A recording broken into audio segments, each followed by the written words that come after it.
하박국 2장 1절에 4절의 말씀으로 하나님의 사람이 사는 법, 하나님의 사람이 사는 법이라는 제목으로 하나님의 말씀을 선포합니다. 우리 하나님 사람들, 기독교인들은 신앙생활을 하다 보면 이런 질문들과 맞닥뜨리게 됩니다. 도대체 하나님께서 살아계시다면 어떻게 이런 일이 일어날 수 있을까? 특별히 4월, 우리나라 사람들은 4월 16일, 7년 전에 4월 16일을 기억하죠. 그 슬픔들을 보면서 어떻게 하나님이 살아계시다면 어떻게 이런 일이 일어날 수 있지? 라는 그 질문을 던지게 됩니다. 또 하나님께 아무리 부르짖어도 하나님은 왜 응답하지 않는 걸까? 왜 의인보다 악인들이 더 험악히 되는데 공의가 무너지고 있는데 왜 하나님은 응답하지 않으시지? 라는 것에 대해서 이런 질문을 우리는 맞닥뜨리게 되죠. 그런데 이런 질문들은 사실 우리만 하는 것이 아니라 이 선지자, 오늘 하박국이라고 하는 이도 이 질문을 던졌습니다.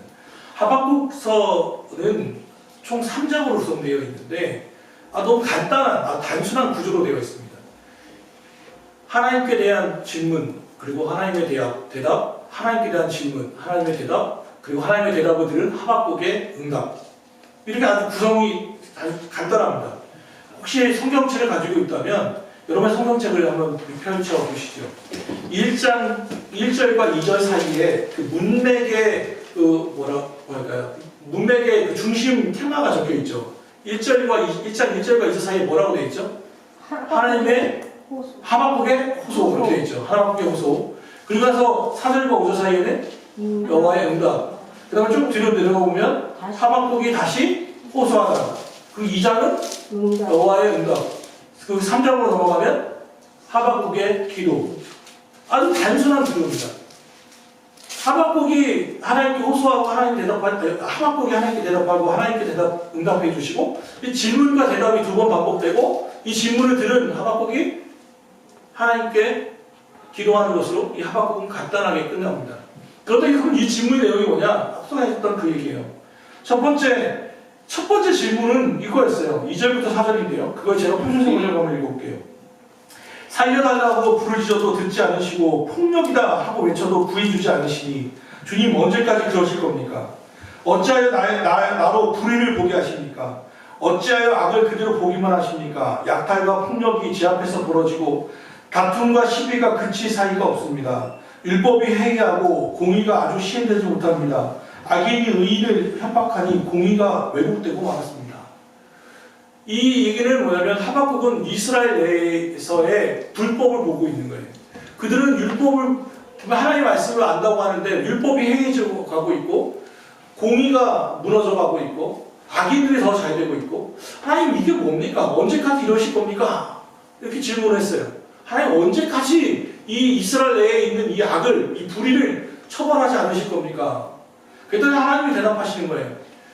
하나님의 대답은 5절 이하인데 그것도 역시 제가 6절부터 좀 읽을게요. 세 번역으로 읽습니다. 이제 내가 바벨로니아 사람을 일으키겠다. 여기서 여러분이 성경은 이 갈대아 사람으로 되어 있는데 갈대아 사람들이 바로 이 바벨로니아 사람들이거든요. 바벨로니아 사람을 일으키겠다. 그들은 사납고 성급한 민족이어서 천하를 주름잡고 돌아다니며 남들이 사는 곳을 제것처럼 차지할 것이다. 그들은 두렵고 무서운 백성이라 자기들이 하는 것만이 정의라고 생각하고 자기들의 권위만을 내세우는 자들이다. 그들이 부리는 말은 표범보다 날쌔고 해걸음에 나타나는 굶주린 늑대보다도 사납다. 그들의 기병은 손살같이 달린다. 먼 곳에서 그렇게 달려온다. 먹이를 덮치는 독수리처럼 날쌔게 날아온다. 그들은 폭력을 휘두르러 오는데 폭력을 앞세우고 와서 포로를 모래알처럼 많이 사로잡으러 갈 것이다. 그들은 왕들을 없이 여기고 통치자들을 비웃을 것이다. 견고한 성도 모두 우습게 여기고 흙 언덕을 쌓아서 그 성들을 점령할 것이다. 11절은 여러분 같이 한번 읽어보죠. 11절 시작. 그들은 자기들의 힘을 자기들의 신으로 삼는 자들이라. 이에 바람같이 급히 지나치게 행하여 범죄하리라. 바벨로니아 사람들 하박국이 그거였어요. 하나님 언제 이들을 처벌할 겁니까? 이스라엘에 있는 이 불법을 언제 끝내실 겁니까? 그랬더니 하나님 말씀하는 게 뭐냐면 바벨로니아라고 하는 싸나운 사람들을 데려가지고 징벌해버리겠다는 거예요. 이스라엘 내에 있는 이것을 곧 이들을 처벌하겠다는 거예요. 이게 대답이었어요. 그런데 이 바벨로니아 사람들의 특징이 오늘 11절에 나타나요. 뭐죠? 그들은 자기들의 힘을 자기들의 신으로 삼는 자들이라. 바벨로니아 사람들이 누구냐면 자기들의 힘을, 자기들의 경험을, 자기의 지식을 그들이 가지고 있었던 그 테두리에서 그것을 자기가 신으로, 자기를 자기 신으로 삼는 사람들, 그들이 바벨로니아 사람들이라는 거예요. 이 사람을 쓰겠다는 거예요. 그랬더니 하박국이 다시 질문하는 거예요. 하나님, 그러면 이 바벨로니아 사람들을 도구로 사용하신다면 이 사람들은 악한 사람들인데, 사실은 이스라엘 사람들보다 더 악한 사람들인데 이 악한 것으로 더 악한 것을 징벌해 버리시는 게 맞습니까? 이 공의가 맞습니까? 더 나아가 이 악한 바벨로니아 사람들이 이스라엘뿐 아니라 이들을 징벌한다는 것은 국력이 세진다는 것인데, 이스라엘뿐 아니라 그 주변국을 다 점령해 버릴 텐데, 그러면 공의의 하나님이 아니지 않습니까? 이 바벨로니아 사람들은 어떻게 되는 겁니까? 거기에 대한 대답이 바로 2장이에요. 내용은 간단해요. 이 바벨로니아 사람들도 제해버릴 거라는 거예요. 이들은 쓰임새가 끝나면 이 징벌하는 것으로 썼다가 바로 제거해버릴 거라는 게 2장이에요. 그러면서 그런 이 얘기를 다 듣고 나서 하박국이 이야기하는 게 뭐냐면, 기록은 뭐냐면 우리가 잘 알고 있는 3장 16절 이하에 보면 잘 나타나요. 여러분이 3장 17절부터 한번 읽어보죠. 17, 18절만. 3장 17, 18절 같이 읽어보죠. 시작. 비록 무화과 나무가 무성하지 못하며 포도나무에 열매가 없으며 감람나무에 소출이 없으며 밭에 먹을 것이 없으며 우리 양이 없으며 모양간에 소가 없을지라도 나는 여호와로 말미암아 즐거워하며 나의 구원의 하나님으로 말미암아 기뻐하노라. 19절. 주 여호와는 나의 힘이시라. 나의 발을 사슴과 같게 하사 나를 나의 높은 곳으로 다니게 하시기로다. 여기까지만.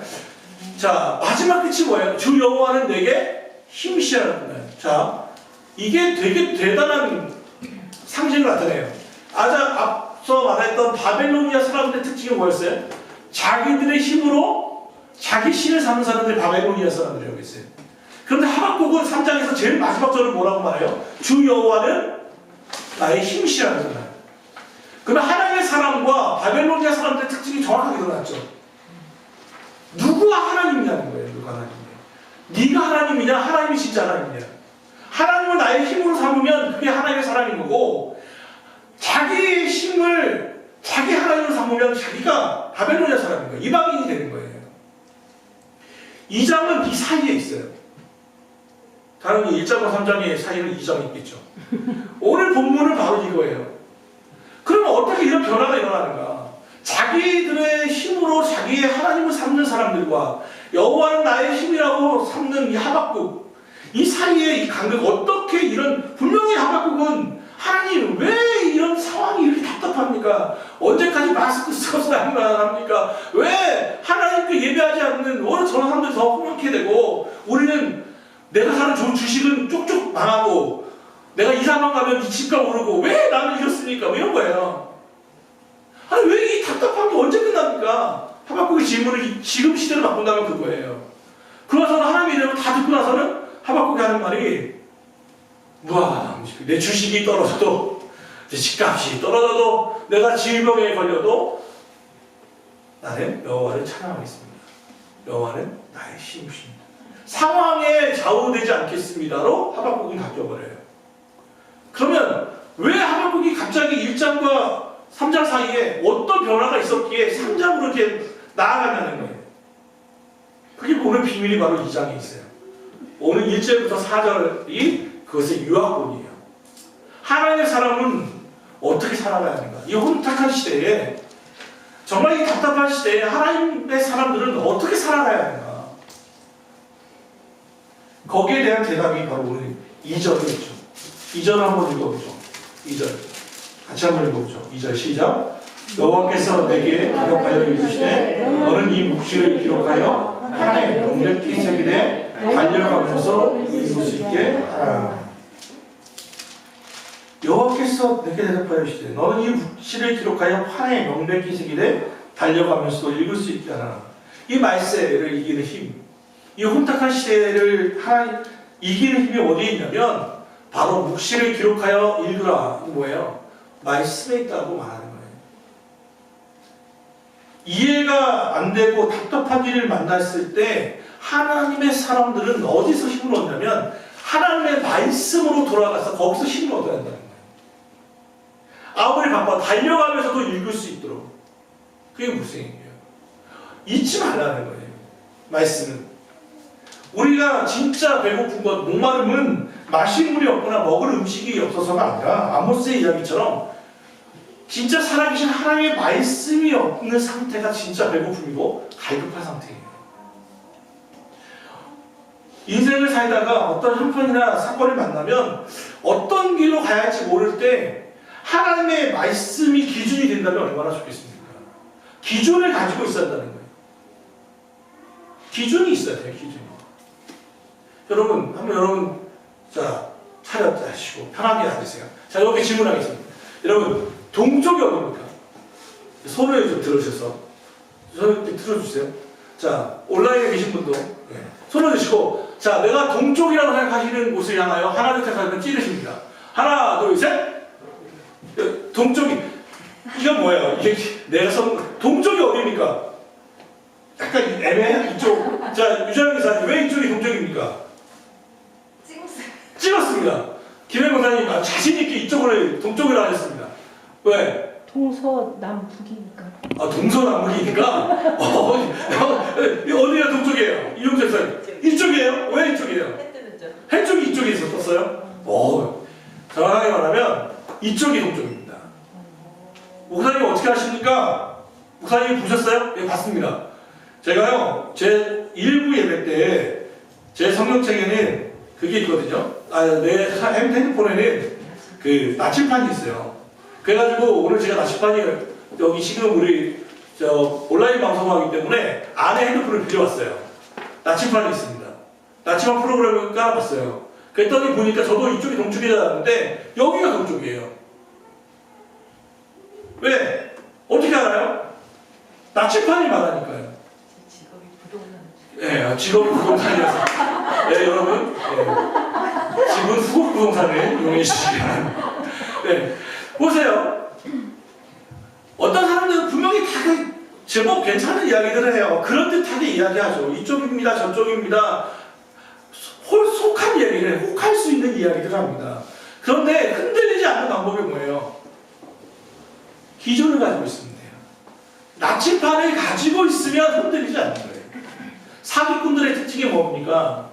남들보다 빨리, 쉽게, 많이 번다고 이야기해요. 그게 사기꾼들이에요. 남들보다 빨리, 쉽게, 많이 벌을 수 있어. 너만 알아 하면 거의 100% 사기꾼이에요.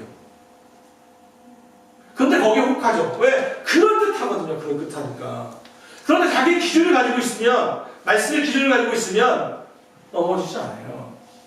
제가 노회에 이단 사이비 대책위에 있습니다. 그러니까 그 실행위원회가 있는데, 그러니까 이단 사이비 대책위원회 있으니까 이런저런 그 이단 사이비 그 정보들이 올라와요. 최근에 올라온 건 뭐냐면 그 신천지 애들이 그 작년에 그 워낙 욕을 많이 먹어놓고서 그 전까지는 매번 숨어가지고 몰래 추수꾼으로 했었는데 바뀌었어요. 오픈 전도라고 해가지고 자기네가 신천지 이걸 드러내고 다른 이에게 떳떳하게 이야기해라 이렇게 이만희 총회장이 새로운 지시를 내렸대요. 그래가지고 뭘 하냐면 카톡에 저도 장로교회를 나왔던 뭐 여자 집사입니다라고 하면서 장로교회를 나왔지만 말씀에 이런 질문과 이런 것에 대해서 답답했는데 신천지를 만나서 내가 또 속이 뻥 뚫렸고 우리가 약속을 알게 되었습니다. 이러면서 막 그런 질문, 이런 그럴듯한 장문의 카톡을 보냅니다.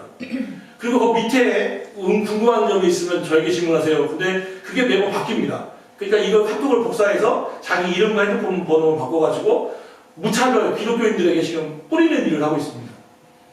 제가 쭉 읽어봤습니다. 그럴듯합니다.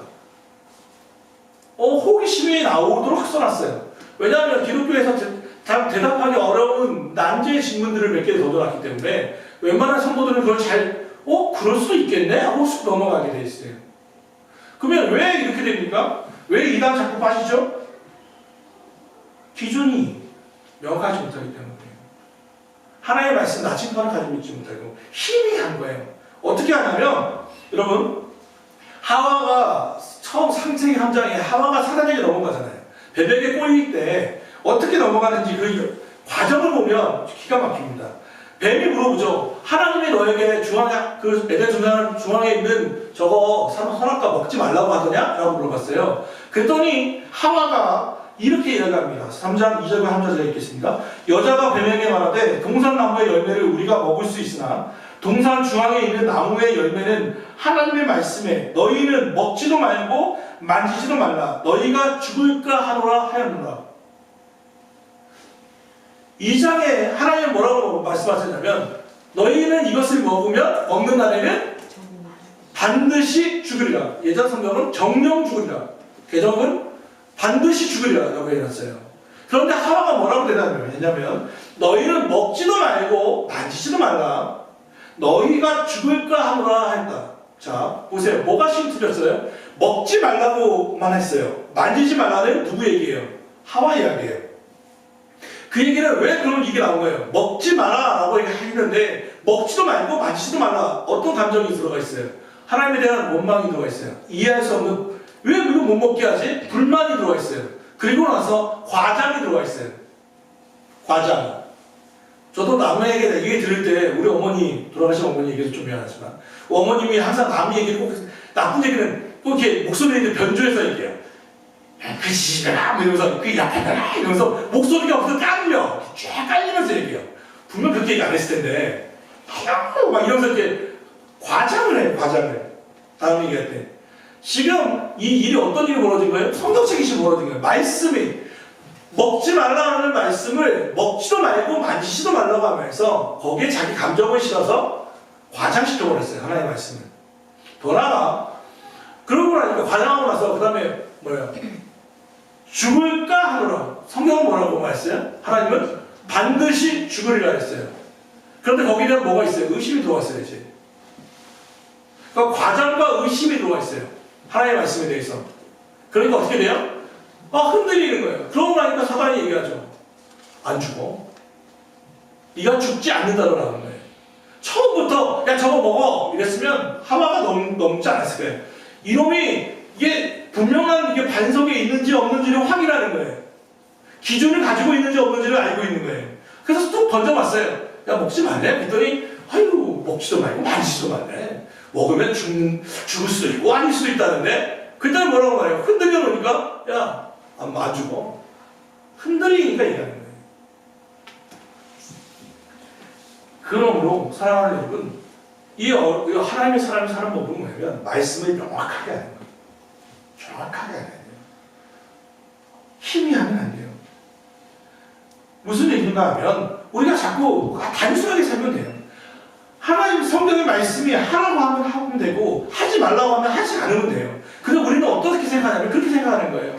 술 취하지 말라 했더니 뭐라고 말해요? 한 잔은 되죠. 안 취하면 되죠. 야 온전한 11조를 내라. 11조를 해라. 했더니 하는 말은 온전하다는 건 그러면 세전 세후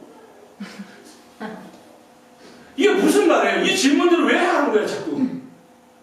이게 세전세후냐 이거 다시 얘기하는 게 아니에요. 이게 어떻게 옳으냐를 얘기하는 게 아니라 온전한 11조라는 건 뭘 의미하는 거예요? 어떤 마음을 하는 거예요? 성경은 바리새인들 11조를 즐거워하지 않았어요. 왜요? 억지로 하는 거니까요. 억지로 다 걸려가지고 10원짜리까지 맞춰가지고 하는 것 자체를 하나님이 기뻐하실까? 바울도 여기서 얘기했거든요. 자원하는 마음이라고 자원하는 마음. 즐거운 마음, 감사의 마음이라는 거예요. 그러니까 술의 문제도 그렇고 심취의 문제도 혼돈의 문제도 그렇고 또는 우리 사는 것도 다 그걸 질문하는 거예요. 하지 말라고 하면 안 하면 되는데 거기다 꼭 틈을 내려고 하는 거예요. 틈을. 한 잔은 괜찮겠죠. 내가 지금 정신 똑바르니까 여기가 괜찮은 거죠. 그러니까 담배 얘기는 없죠 여기 보니까. 그건 괜찮겠네요. 자꾸 마구하는 거예요. 이게 바로 하와의 유혹이라는 거예요. 뱀이 하와를 꼬셨을 때 방법이 바로 이거였어요. 말씀 희미하게 만들어가는 거예요. 동성애 문제, 요즘 한참 이슈인 동성애 문제도 마찬가지인 거예요. 하지 마라. 성경에서 남자가 남자를 여자가 여자를 브리트도 하지 마라 라고 얘기해서 끝나는데 그걸 가지고 자꾸 막 뭐 퀴어 성경이니 어떻고 이상한 신학자들이 말을 만들어내는 거예요. 그때 당시에 이것은 뭐 주석이 잘못되어 있고 상황이 어떻고 자꾸 말을 만들어내려고 하는 거예요. 정당화시키는 일들이 자꾸 벌어지고 있어요. 뭐예요? 어려운 시대에 하나님의 사는 사람이 하나님의 사람이 사는 방법은 말씀을 붙잡고 말씀을 의지하고 사는 거예요. 말씀을 가감하지 않고 1.1을 바꾸지 않고 그대로 살아가는 거예요. 말씀으로 돌아가는 거예요. 기존을 갖고 사는 거예요. 이 어려운 시기에 하나님의 사람은 그럼 또 무엇으로 삽니까? 3절 한번 읽어보죠. 3절 시작. 이 묵시는 정한 때가 있나니 그 종말이 속히 이르겠고 결코 거짓되지 아니하리라. 비록 더딜지라도 기다리라. 지체되지 않고 반드시 일어나리라. 하나님의 사람은 이 묵시는 정한 때가 있으니 있나니 정한 때 처음에는 깨닫는 은혜가 있긴 한데 나중에 보다 보니까 너무 재미가 없는 거예요. 수를 못 읽겠어요. 왜 저가 두는지를 모르겠어요. 그때 알았어요. 하수와 고수의 차이가 뭔지. 하수는요 내 눈앞에 있는 것만 봐요. 내 눈앞에 있는 이 바둑으로 얘기하면 검은 돌 또는 흰돌, 장기로 얘기하면 장기알, 내가 둔 것만 보는 게 하수예요. 이 상황만 보는 거예요. 고수는요 몇 수 앞을 보는 거예요. 이게 왜 여기다 놓는지 모르지만 나중에 기가 막히게 맞아들어가요. 그게 고수예요. 인생도 마찬가지예요. 우리 인생하고 하수는요 내 지금 눈앞에 있는 상황만 봐요. 고수는 상황을 더 몇 수를 봐요. 그런데 하나님은요 고수가 아니에요. 창조주예요. 태초에 하나님이 천지를 창조하시자 할 때 in the beginning 할 때 in the beginning이 뭐예요? 태초 시간과 이것을 신학자들은 시간과 공간의 창조라고 얘기해요. 태초에 하나님이 천지를 창조하시니라. 태초라고 하는 그때까지는 아무것도 없었어요. 근데 시간을 만드셨어요. 태초라고 하는 시간. 그리고 천지라고 하는 공간을 만들어내셨어요. 하나님은 시간과 공간의 창조주예요.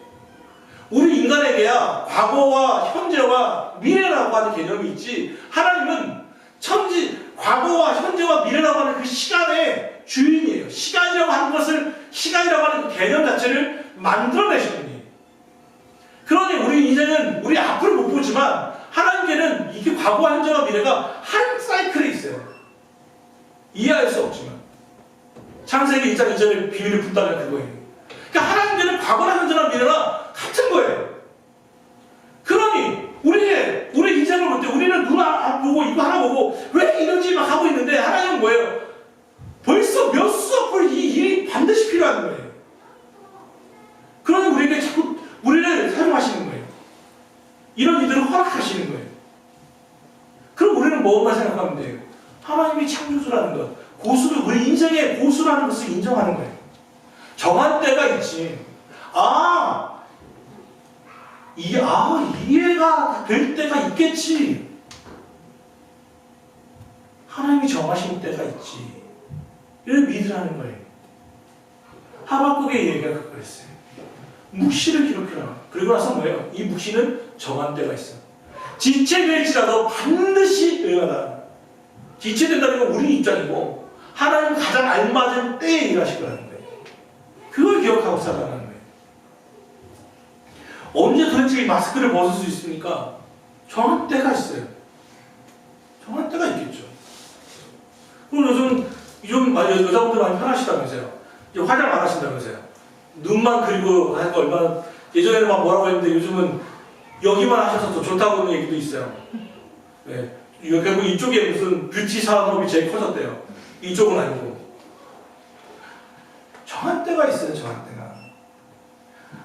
하나님의 사람은 말씀으로 삽니다. 정한 때가 있음을 믿습니다. 그리고 마지막으로 믿음으로 살아요. 4절 한 번 더 읽어보죠. 4절 같이 읽읍시다. 시작. 보라 그의 마음은 교만하여 그 속에서 전직하지 못하나 의인은 그의 믿음으로 말미암아 살리라. 자, 말씀이 있습니다. 그리고 정한 때가 있음을 압니다. 이건 다 아는 거예요. 어떻게 이것이 우리 삶으로 들어옵니까?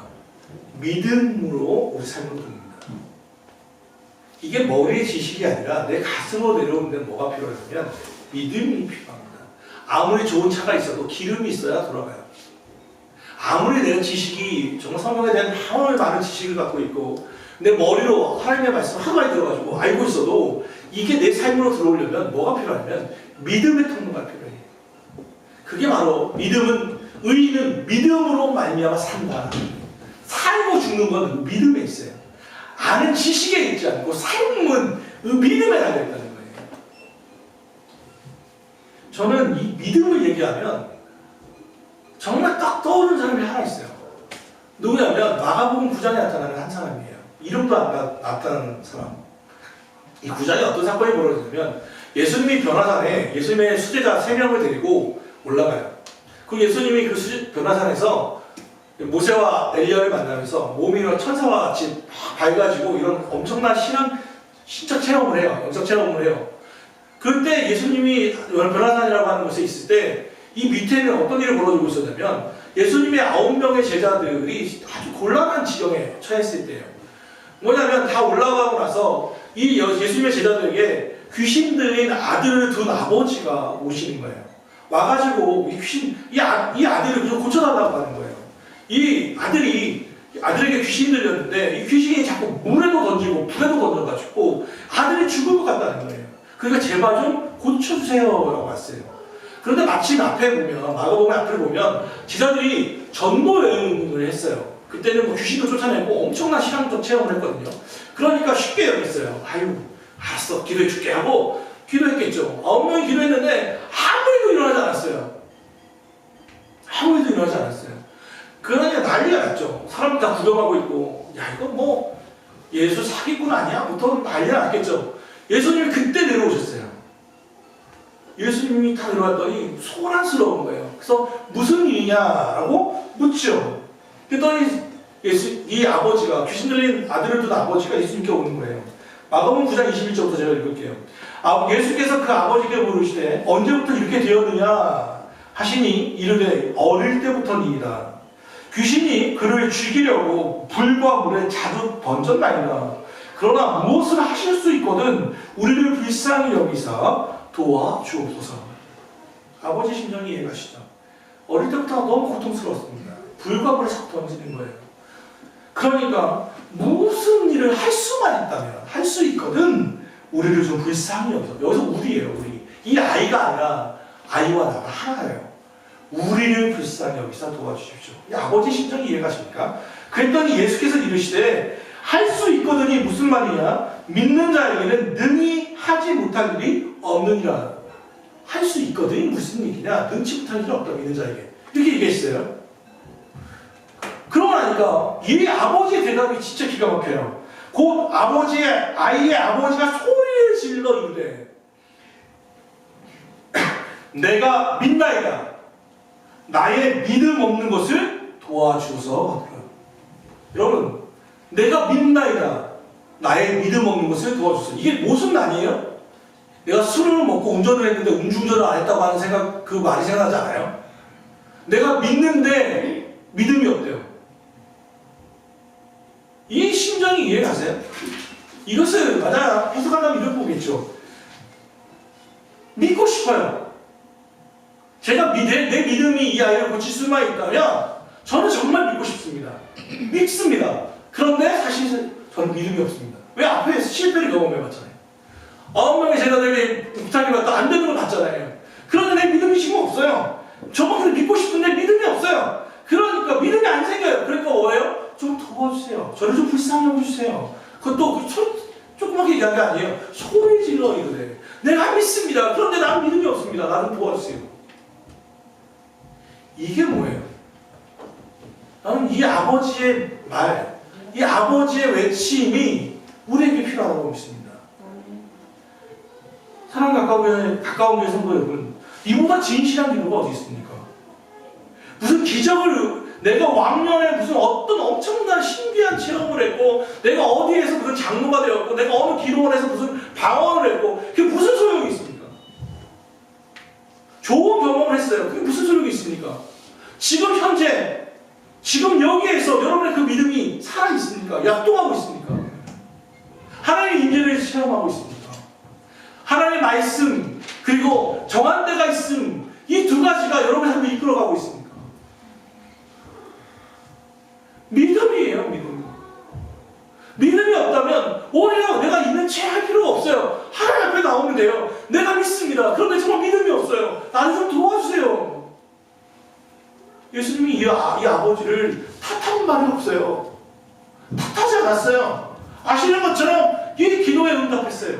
이 울부짖음에 예수님은 그대로 이 사람의 말처럼 귀신을 그 아이에게 들렸던 귀신을 내주고 평안히 돌아가게 했어요.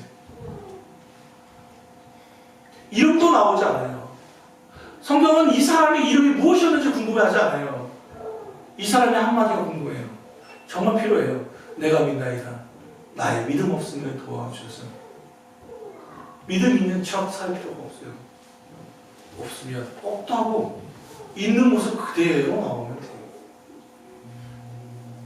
기독교의 좋은 점이 저는 그겁니다. 하나님의 은혜가 바로 그거죠. 우리 신앙 선배들, 종교개혁자들은 세 가지를 외쳤어요. 솔라 피데, 오직 믿음. 솔라 그라티아, 오직 은혜. 솔라 스크립트라, 오직 성경, 오직 말씀. 이 세 가지가 사실은 개신교라고 하는 리폼드 처치를 만들어냈죠. 그게 500년이 넘었습니다. 교회, 우리의 뼈대는, 장로교회의 뼈대는 바로 여기에 있어요. 오직 믿음, 오직 은혜로 없습니다. 그리고 오직 말씀에만 있습니다. 이게 사실은 교회, 이게 기둥이에요, 기둥. 근데 이게 시간이 지나면서 어느 순간 우리도 예전에 카톨릭을 뭐라고 했는데 지금 카톨릭처럼 돼버린 거예요. 도제화되고 형식화되어 가는 거예요. 예배 형식이 자꾸 만들어져 가고 신앙이 아니라 종교생활로 바뀌어갈 때가 얼마나 많은지. 이제 말씀을 정리합시다. 혼란한 시기입니다. 답답한 시기입니다. 끝이 보이지 않습니다. 이해할 수 없는 일들이 자꾸 벌어지고 있습니다. 하나님의 사람은 어떻게 살면 됩니까? 하박국에 대답하셨던 하나님의 말씀을 기억하십시오. 말씀이다. 말씀, 묵시, 기록하여 달려가면서도 읽을 수 있도록 그 정한 때가 있다. 반드시 뜰지 못다. 지체되지 않을 것이다. 하나님의 때에 가장 좋은 방법으로 일어날 것이다. 의인은 믿음으로 산다. 의인은 믿음으로 산다. 사랑하는 성도 여러분, 하나님의 사람이 사는 법을 익히고 머리로 아는 것이 아니라 우리 삶으로 드러낼 수 있기를 바랍니다. 다른 이에게 위로가 되시는 삶을 살아갈 수 있는 가까운 교성도들 되기를 주 예수 그리스도로 축원합니다. 아멘. 기도하겠습니다. 사랑하는 하나님, 오늘 주의 말씀을 기억합니다. 참 답답합니다. 혼란합니다.